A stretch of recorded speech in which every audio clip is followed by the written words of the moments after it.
Hey guys, Daniel here again. Got another video for you. Another old dinosaur saved from being scrapped. Actually bought this one off the back of the truck on its way to the scrapyard. I got word of it heading to scrap and got a hold of the truck driver and drove out and met him on the highway and convinced him to drop it off on my mate's farm for a little bit extra cash, and I obviously paid his scrap price and ended up saving it. So this one's, I don't know exactly what year, but around 1950s, and it's a AEC Militant 6x6, and it's a artillery gun tractor. So would have been used by the army to tow around a largish artillery piece, I imagine. I don't know exactly what size, but that's what it would have been used for originally. I don't have any history on it.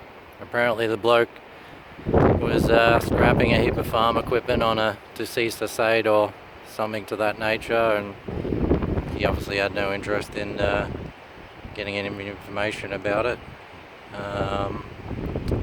So I can't tell you too much about that, but looks like it's been painted a few different colours and whatnot. So it was pretty rough when we got it dropped off. All but one tyre was blown out and off the rim. One rim's completely missing, and I don't have any editing skills, so I'll just pause and show you a picture I printed out of when we unloaded on the loading ramp. So that's it on the loading ramp. You can see the tyres are completely off the rims. That one there has no rim whatsoever. The rear tyre was just holding enough air, but the brakes weren't seized up, so it managed to roll off the back of the float pretty easy, which was quite handy. And then ended up finding some second-hand tyres, which are not great but good enough to make it roll. So I've been fitting them up recently, which has turned out to be a fair pain in the arse. They were fairly rusted onto the rims, and now I've just got to make another rim for the back, which just has to serve the purpose to roll it around so I can end up getting it home. Oh, we'll take a bit of a look at it. Nice massive radiator sticking out the front, which looks really cool. It's just a heap of tubes with some cooling fins wrapped around them, which is pretty cool. So I think this is the shorter of the wheelbases. I think there was a cargo one which was a bit longer, and this is slightly shorter. Somewhere up under there would have been originally a winch, which seemed to be long gone. Currently it's got this rusted out water tank on the back, but it's sitting up off the ground at least now. As you can see, completely missing a door. No idea where it is. Panel work's pretty simple to build off, so potentially build another one. Got some controls in there, clutch over there. Oh, there's a light there. If we can see that. So 0860 is the model, I think, indicating that's a 6x6 Militant. I think there was a 4x6 version as well. Brakes, accelerator. Apparently to shut it off you actually lift the accelerator all the way up and hold it, which must have been spring loaded there at one point, and first time I hit the pedal heard something breaking, which just falls to the floor, so I have to rig something up there. Big long handbrake, which is all just manual linkages and stuff down the back. We got controls. Not sure exactly what they are, but those be dual drive, six-wheel drive, four-wheel drive, high and low range, and then PDO drive as well. There's another one over there. I'll climb up and show you. And I think there would have been another one for the winch. Not too sure. Control panel. Funnily enough, they still mostly seem to work.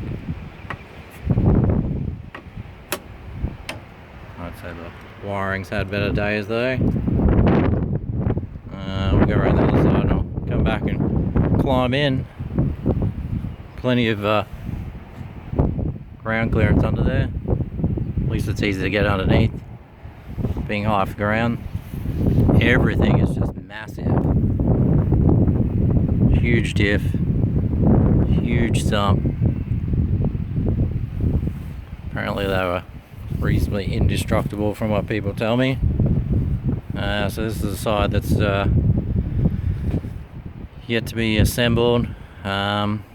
This one here had no rim whatsoever, and I think I'm just going to make one, which someone has done for this. So I think this rim's an original one. The rears that I have are originals, and this one here is a Goodyear rim, which is exactly the same as the rims that I got these tires from, and they have actually welded and machined and then welded this flange on there to mount it. So I think I'm just going to do the same for the rear.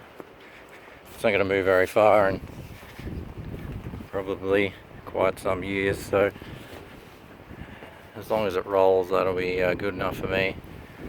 I guess while the wheels are off, we can kind of look. Huge double reduction gear set in the diffs. I think it's bevel in the top and double helical gears in the bottom, I think.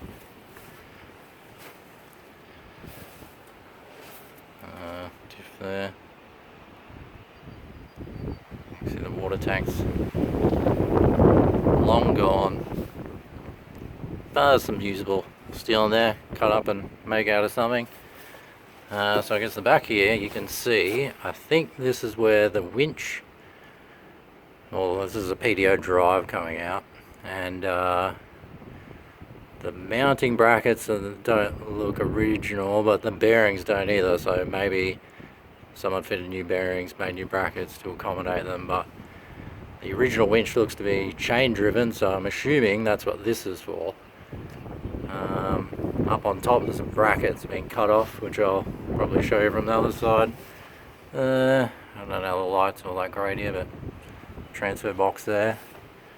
We've got this air outlet here, which I believe you can hook a hose up to this and then open up this valve and air up your tires, which is reasonably handy.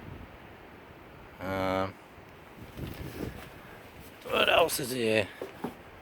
Cab's pretty beat up. This door's somewhat intact, but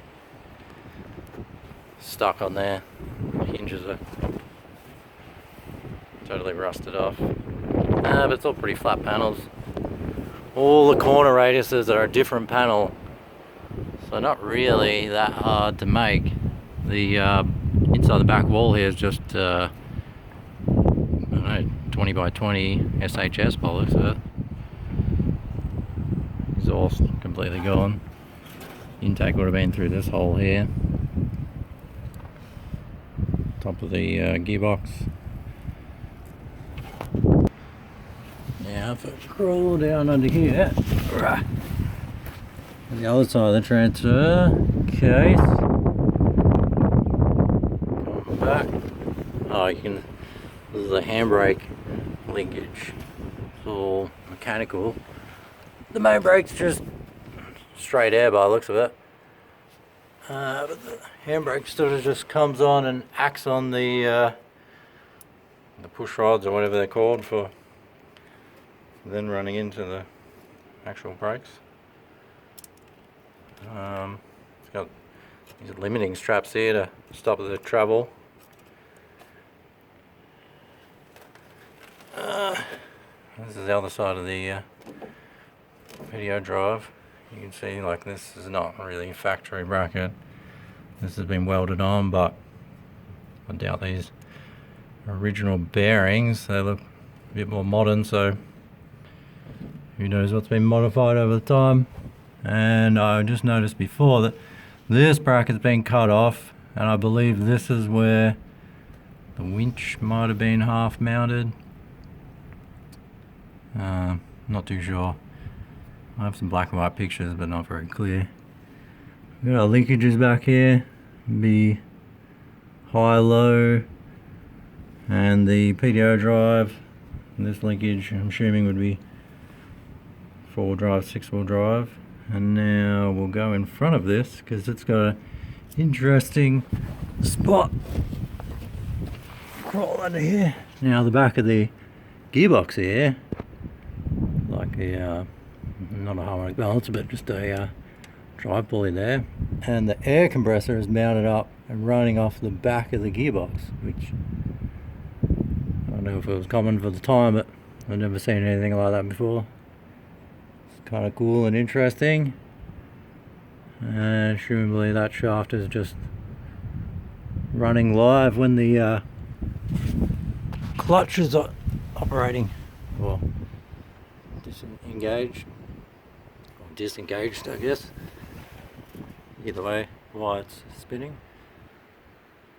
Back here, I don't have as much as the go up in the cab, up on the driver's side, the instrument panel here. I think it does like top speed of 70 kilometers downhill, someone told me. I don't know what that is, 40 miles an hour or something around that. I don't know the conversions, but it's slow and heavy, probably loud, rough, but it's cool. Giant big ass steering wheel. I can't even get the camera back far enough to view it. Inside the cab's sort of insulated a bit. Rear gas windscreens, and then the engine is basically just right beside you. I'll go over the other side and flip the engine cover up. Alright, this is a big diesel, although big or small relative to what you're used to. I think it's 11.3 litre, something like 690 cubic inch, 6-cylinder, AEC brand. Don't know if you'll see the radiator. I can see it's all the radiator. It's got a big row of big tubes with fins around it, which is pretty cool. Big fan there. Fuel filters on the passenger side of the cab there. The cab space here is noticeably smaller on the passenger side. I'm sure, I think the engine's offset probably to clear the diff housing or something. Really interesting that the rocker cover and the intake manifold are the same thing. And obviously it splits and it's got different passages, but it's kind of cool having it as one big thing. And the outlet was going out the back there. Presumably there would have been a filter somewhere. No idea when it's run last. No idea if it ran any good last time I was running, but turning the fan, it turns over. Feels like it has some sort of compression. So there is some potential there. I think maybe today I might try and see if the starter motor works and see if we can get some fuel up to it, and maybe it'll even start up. Well, I guess that's it for now. and see what I can get done on it.